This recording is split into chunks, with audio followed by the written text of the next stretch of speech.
नमस्कार दोस्तों। आइए आज हम क्वेश्चन नंबर 3 को सॉल्व करते हैं। तो क्वेश्चन नंबर 3 क्या कहता है कि यदि साइन ए बराबर 3/4 हो तो कास ए और टेन ए का मान निकालिए। आइए इसको सॉल्व करते हैं। तो सॉल्व करने के लिए सबसे पहले जो दिया है उसको लिख लेते हैं। क्या दिया है कि साइन ए बराबर 3/4। तो अगर हम देखें तो साइन का सूत्र क्या होता है, साइन होता है लंब बटे कर्ण। तो क्या लिखेंगे, चूंकि साइन ए कितना हो सकता है, लंब बटे कर्ण,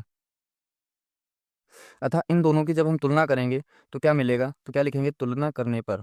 तो जब तुलना करेंगे तो क्या पता चलेगा कि लंब कितना है, 3 है, और कर्ण कितना है, 4 है।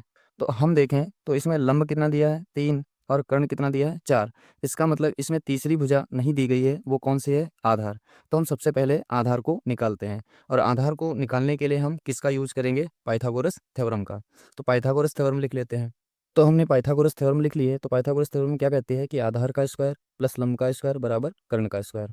तो हम देखें तो आधार मुझे ज्ञात करना है, तो आधार तो नहीं दिया है, तो इसको ऐसे ही रखते हैं, आधार का स्क्वायर प्लस लंब कितना दिया है, 3, तो क्या हो जाएगा, 3 का स्क्वायर बराबर कर्ण कितना दिया है, 4, तो कितना हो जाएगा, 4 का स्क्वायर। अब हम इसे आगे सॉल्व करेंगे, तो जब हम इसे आगे सॉल्व करेंगे तो कितना आएगा, आधार का स्क्वायर प्लस 3 का स्क्वायर कितना हो जाएगा, 9, 4 का स्क्वायर कितना होगा, 16।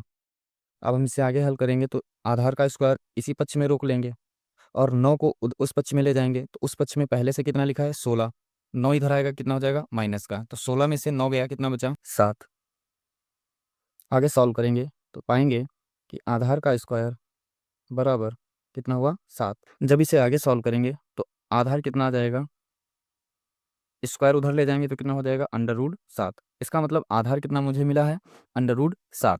तो अब हम क्या करेंगे, तीनों भुजाएं मुझे पता हो गई, लंब कितना 3, कर्ण कितना 4, और आधार कितना 7। तो अब हम कासे और टेने का मान निकाल सकते हैं।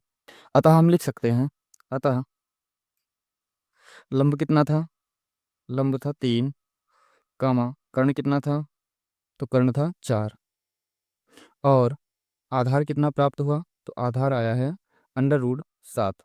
अब हम कॉस ए और टेन ए का मान निकालेंगे। तो सबसे पहले कॉस ए का मान निकाल लेते हैं। कॉस ए, हम जानते हैं कॉस ए का सूत्र क्या होता है, आधार बटे कर्ण। तो आधार भुजा कितनी दी गई है, आधार भुजा है √7। तो आधार की जगह कितना लिख देंगे, √7 बटे कर्ण कितना है, 4। अतः कॉस ए का मान कितना आ गया, √7 बटे 4। अब हम मान निकालेंगे टेन ए का। तो टेन ए कितना आया, तो टेन ए का सूत्र क्या होता है, लंब बटे आधार। तो लंब भुजा कितनी दी है, 3। तो लंब की जगह कितना लिख लेंगे, 3, और आधार कितना दिया है, आधार है √7। तो अतः कॉस ए का मान कितना, √7/4, और टेन ए का मान कितना है, 3/√7। आइए अब हम क्वेश्चन नंबर 4 को सॉल्व करते हैं। तो क्वेश्चन नंबर 4 क्या कहता है कि यदि 15 कॉट ए बराबर 8 हो तो साइन ए और सेक ए का मान निकालिए। तो इसको सॉल्व करने के लिए हम क्या करेंगे, जो पहले दिया है उसको लिख लेते हैं। तो क्या दिया है, 15 कॉट ए बराबर 8। हम जानते हैं ये 15 इस कॉट के साथ में किस रिलेशन में है, गुणे के रिलेशन में है। अर्थात अगर हम कॉट ए को रोकें तो क्या होगा, कॉट ए बराबर कितना हो जाएगा, 8/15। अब हम क्या जानते हैं, लिखेंगे चूंकि कॉट ए क्या होता है, कॉट ए का सूत्र क्या होता है, आधार बटे लंब। क्या लिख सकते हैं, आधार बटे लंब।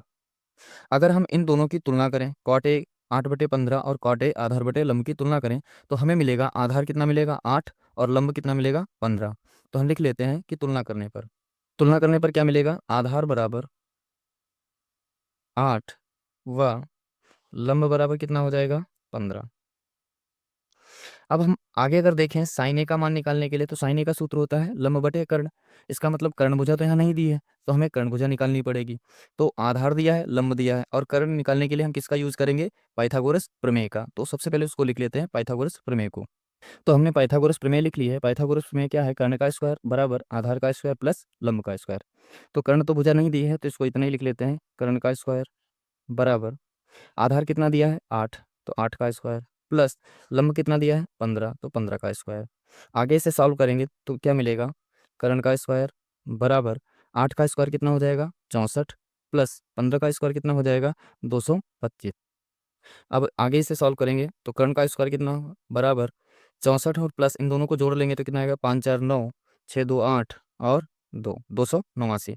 अब कर्ण का स्क्वायर, अब इस स्क्वायर को इधर लेकर आएंगे तो क्या बन जाएगा, अंडर रूट। तो क्या आएगा, अंडर रूट 289। कर्ण का स्क्वायर कितना आ गया, अंडर रूट 289। और हम जानते हैं अंडर रूट 289 का मान कितना होता है, 17। अर्थात कर्ण भुजा कितनी मिल गई, 17। तो हमने पता कर लिया कि आधार कितना है 8, लंब कितना है 15 और कर्ण कितना आया है 17। अब हम साइन ए और सेके के मान निकाल सकते हैं। तो सबसे पहले हम साइन ए का मान निकालते हैं। लिखेंगे साइन ए कितना होता है, लंब बटे कर्ण। तो क्या लिखेंगे, लंब बटे कर्ण। लंब भुजा कितनी दी है, तो लंब कितना दिया है 15। तो लंब की जगह कितना लिख लेंगे, 15 बटे कर्ण कितना आया था 17। तो ये 17 लिख लेंगे। अतः साइन ए का मान कितना आ गया, 15/17। तो यही हमारा आंसर हो जाएगा। और अब हम जानते हैं सेके का मान। तो ए सेके कितना दिया है, तो सेके का सूत्र क्या होता है, पहले सोचिएगा। सेके का सूत्र होता है कर्ण बटे आधार।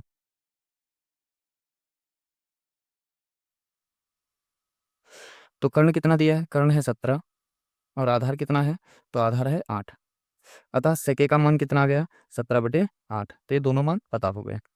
आशा करते हैं आपको अच्छे से समझ में आ रहा होगा। दोस्त, अगर अच्छे से आपको समझ में आ रहा है तो हमारे चैनल को सब्सक्राइब कर लें, जिससे हम आपको और भी अच्छे सवालों को हल करने में आपकी मदद कर सकें। आइए अब हम क्वेश्चन नंबर 5 को सॉल्व करते हैं। तो क्वेश्चन नंबर 5 क्या कहता है कि यदि सेक थीटा बराबर 13/12 हो तो अन्य सभी त्रिकोणमितीय अनुपात ज्ञात कीजिए। तो इस सवाल को सॉल्व करने के लिए सबसे पहले जो दिया है उसको लिख लेते हैं। तो क्या दिया है, दिया है सेक थीटा बराबर 13/12। अब हम जानते हैं सेक थीटा का सूत्र क्या होता है। तो लिखेंगे सेक थीटा बराबर क्या होता है सूत्र, कर्ण बटे आधार। कर्ण बटे आधार। तो अगर इन दोनों की हम तुलना करें तो सेक थीटा में कर्ण कितना आ जाएगा 13 और आधार कितना आ जाएगा 12। तो अतः हम लिख सकते हैं तुलना करने पर। तो हमने लिख लिया है अतः तुलना करने पर। तो तुलना करने पर क्या क्या मिलेगा, कर्ण कितना मिलेगा, तो कर्ण हो जाएगा 13 और आधार कितना हो जाएगा 12। अब अन्य त्रिकोणमितीय अनुपात जैसे सेक तो दिया ही है, तो हमें निकालना है sine theta, cos theta, tan theta, cot theta और इसी प्रकार से कॉसेक थीटा। तो ये सभी निकालने हैं। तो इनको निकालने के लिए हमें तीसरी भुजा भी पता होनी चाहिए। तो तीसरी भुजा तो इसमें दी नहीं है, कर्ण दिया है, आधार दिया है। अतः मुझे क्या निकालना है, लंब भुजा निकालनी है। तो तीसरी भुजा निकालने के लिए हम किसका यूज करेंगे, पाइथागोरस प्रमेय का। तो हम पाइथागोरस प्रमेय को लिख लेते हैं। तो हमने पाइथागोरस प्रमेय लिख ली है। पाइथागोरस प्रमेय लिखिए, आधार का स्क्वायर प्लस लंब का स्क्वायर बराबर कर्ण का स्क्वायर। तो आधार कितना दिया है, आधार है 12। तो क्या लिखेंगे, 12 का स्क्वायर प्लस क्या लंब दिया है, नहीं दिया है, तो इसको ऐसे ही लिखा रहने देते हैं, लंब का स्क्वायर बराबर कर्ण कितना दिया है, कर्ण है 13। तो क्या लिखेंगे, 13 का स्क्वायर। अब हम क्या करेंगे, लंब के स्क्वायर को इसी जगह रोक लेंगे, लंब का स्क्वायर बराबर 13 का स्क्वायर कितना होता है 169।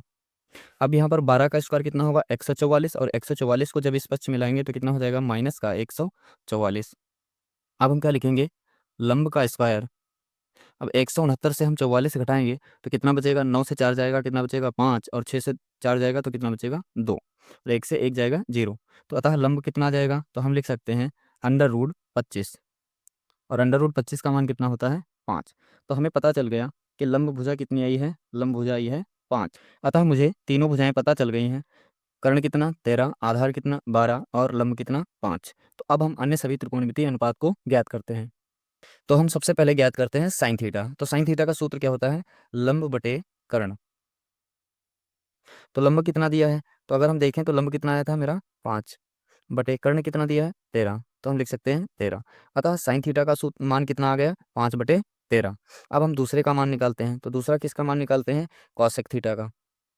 Cosec theta. अब कॉसेक थीटा क्या होता है, कर्ण बटे लंब। कर्ण बटे लंब। तो कर्ण कितना है 13 और लंब कितना है 5। तो ये किसका मान आ गया, कॉसेक थीटा का। अब हम निकालते हैं टेन थीटा का मान। तो तीसरा मान किसका निकालेंगे हम, टेन थीटा का। तो क्या लिखेंगे, टेन थीटा बराबर, तो टेन थीटा का सूत्र क्या होता है, लंब बटे आधार। लंब बटे आधार। तो लंब कितना आया था, लंब आया था 5 बटे आधार कितना था, तो आधार था 12। तो टेन थीटा का मान कितना आ जाएगा 5/12। अब हम चौथा मान निकालते हैं कॉट थीटा का। तो कॉट थीटा का सूत्र क्या होता है, आधार बटे लंब। तो आधार कितना दिया है, आधार है 12 और लंब कितना आया था 5। अब हम एक और मान निकालेंगे, वो कौन सा निकालेंगे, कॉस थीटा का। कॉस थीटा, तो कॉस थीटा क्या होता है, आधार बटे कर्ण। हम देखें तो आधार कितना दिया है, तो आधार कितना है 12, कर्ण कितना दिया है 13, तो कॉस थीटा का मान कितना आ जाएगा 12/13। तो जैसा कि प्रश्न में कहा था अन्य सभी त्रिकोणमितीय अनुपात ज्ञात कीजिए, तो अन्य सभी जैसे सेक थीटा तो पहले से दिया था, बाकी के मान मैंने निकाल लिए हैं।